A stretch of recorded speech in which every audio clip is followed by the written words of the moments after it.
Thoughts on leveraged rental properties. My brother keeps pressuring me to do it, and I don't know how to convince him it's crazy risky. I would tell him that, listen, I saw this today. If I save this, I can save your life. If not, you're going to be stuck doing rentals with your brother. There's a very interesting tweet about rents dropping in a lot of areas as supply comes online, and a lot of people that own rental properties seeing empty apartments for many, many months and freaking out. And now they're worried. And so they're trying to like make up for the lost income by raising rent on the last few tenants they still have, which of course is going to lead them to leave. It's a problem. I would say having leveraged rental properties is extremely fucking risky right now. That's basically the Airbnb bust, which is happening across many, many markets. Again, the thing about real estate that is so hard to understand for a lot of people is that it's not a one size fits all every county in the nation. It's basically about demographics. Where are people moving to and where are they moving from, and where people get too excited and overbought, and where they...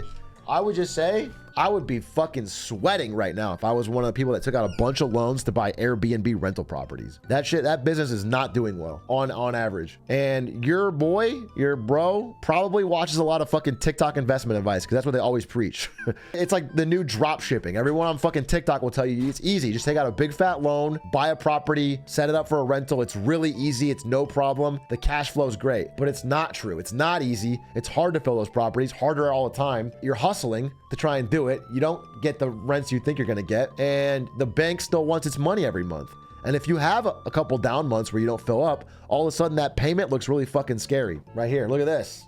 I manage 2 rental properties and confirm it's getting hard to get good qualified candidates for our price. Exactly, dude. It was fucking easy for a minute and it's getting harder. I appreciate you admitting this. And imagine if you had 10, instead of 2. The stress will eat you alive. The amount of bills you're going to owe every month to the bank, and you have to constantly try to find tenants that'll pay your above market rents and not fucking trash the place. How can rental prices be on decline but housing prices are still so high? First of all, 2 different markets. Rental is based on the supply of apartments, and housing is on the supply of houses. There's a much less supply of houses, but also the housing market right now is frozen. I want to tell you the number of transactions, that means people buying and selling houses, is low. It's like the lowest it's been in our lifetimes. There's so many boomers sitting on houses that won't sell. That's why real estate agents are freaking out, because they make money when a house is bought or sold. They're not making any money. Real estate agents are freaking out. The prices are frozen. They're not coming down necessarily, but they're not going up. They're just stuck because nobody's buying or selling. The amount of transactions is really low.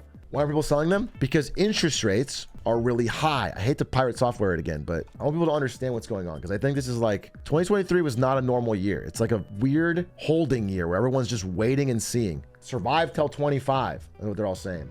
Again, interest rate means the cost of borrowing, right? So if you borrow 100K, let's say a 2% interest rate, you have a pretty small payment. Again, I'm not doing the math here, but like you have a small payment every month. If you can afford the payment, you're good. Let's just say you have a fucking $1,500 payment. Now imagine the interest rates, which they are right now, have jumped up to like 7%. Now your payment's way fucking higher. Let's say you have a fucking 4K payment. Again, whose math's not right, but this is harder to afford. You can't make this every month. So people that own these big fucking houses, they have these long-term loans they took out at low rates.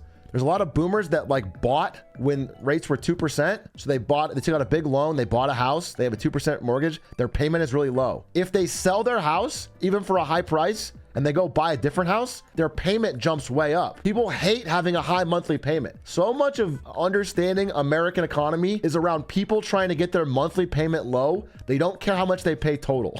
This is what you have to understand. This is like a deep unlocking point for me. So much of America is about people who don't give a shit if they do $1 million loan as long as they have a low monthly payment. People are very worried about selling their 2% house to get a fucking 7% loan, and then you also pay a lot more total when interest rates high. Yes, you do, but only if the price stays the same. Normally, prices would go down. As interest rates go up, prices would go down. But instead, they just froze. They just went flat. No one sold. I wish you could explain what the fuck that Trump $500 million court case is about. You seem like a non-biased source. Yeah, I'll tell you. The Trump $500 million case is about this. Imagine I just draw a fucking glizzy finger. Again, I'd like to like read the judge's thing. Again, I read this before, but it's basically them artificially lying about the value of properties they owned in ways that benefit them. So like, for example, if you owned a Trump hotel in New York, you might say it's worth less than it is so you can pay less taxes, for example. It might be worth fucking 500 million or whatever, and you say it's worth fucking 80 million, so you pay less taxes. This is an example, but he did this in a variety of ways consistently for a very long time. The funniest thing about this court case was the judge being like, the evidence is overwhelming that you have consistently done this for like 2 decades plus and aren't even the least bit sorry about it. It's just like consistent fraud in every way possible about either overstating or understating the value of things. So he got hit with a fine. That's basically what it was. I should probably go deeper on it, but that's the idea. Again, it's egregious. It's egregious. It's like more than 10 times. It's like extremely out of whack. The thing is, the way you can tell it's fraud very simply is just by looking by similar buildings around it.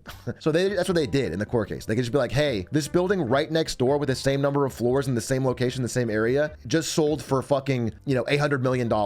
Your building is not worth 20 million. That's the idea. The idea is that it was so egregious. It's not even like close. You know what I'm saying? Again, if it's a little bit close, everyone always tries to cheat the edges a little bit, but he was like completely out to whack. He also lied about square footage. Yeah, again, it goes deeper than that. I was just giving you a high level. There's a lot of stuff that he consistently lied about when it comes to New York real estate specifically. It wasn't like a political trial. It was like about New York real estate. How'd you become financially literate? I watch this show called Marketing Monday every week, Mondays, 7 p.m. I'm from Guatemala. I'm an industrial engineer focused on marketing. An industrial engineer focused on marketing. What does that mean? Maybe I'm missing something really obvious. I really, really want to remote work in the US. Any tips? You want to remote work in the US? Bro, there's people in the US that want to do that. It's hard, bro. The number of remote opportunities is dwindling. I can't give you an exact answer here. I don't know. How does remote work in the US if you're not, like if it's a full-time job, how does the immigration work? How does the visa work? Does it count? How do they do that? I'm actually unsure how that shit works. If they can hire you. Yeah, this is exactly what they probably do. 100%. 100% is this. 100%. The company just hires a middle management, like staffing company. That company hires you, then you do the work through a middleman so that they can't be in trouble. That's exactly what they do. 100%. That actually makes perfect sense. Do you think the lack of a substantial recession is quietly eliminating the middle class by slowly squeezing the layman while the rich continue to profit? Anytime I hear politicians touting a soft landing, I worry about the long-term implications. I think this is one thing I've realized. I expected to have the headline unemployment number be higher. One thing I realized is while this was a really smart thing I heard from a smart person who also thought there would be a worse headline number.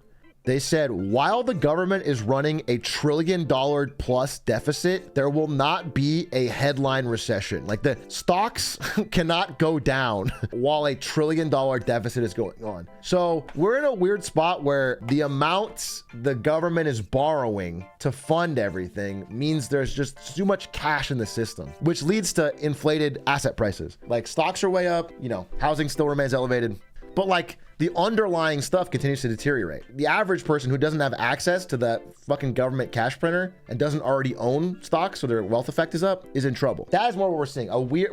A slow erosion of people in the bottom half, but without like any big headline crash, which ironically would probably be better for them long term.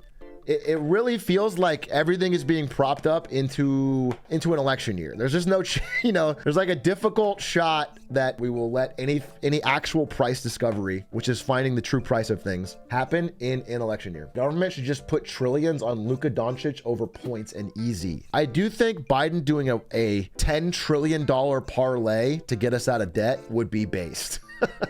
I do think if on his last day, bro just fucking yeets it on one big bet, and then if it doesn't work, loses the election, passes it to Trump, says, figure it out, bitch, we're 3 times as much debt. And then if it does work, he's a hero. I think that'd be kind of based. I think that would be heroic. Since you can bet on who wins the election, he could put it all on Trump and then concede. I wonder what the odds would be like. Here's the problem. The odds are based on the amount of money being bet on each side. So let's say there's like $100 million on Trump, $90 million on Biden or whatever. If someone comes in and puts $10 trillion on Trump, his payout is going to be really low. You're going to get paid 0.000000000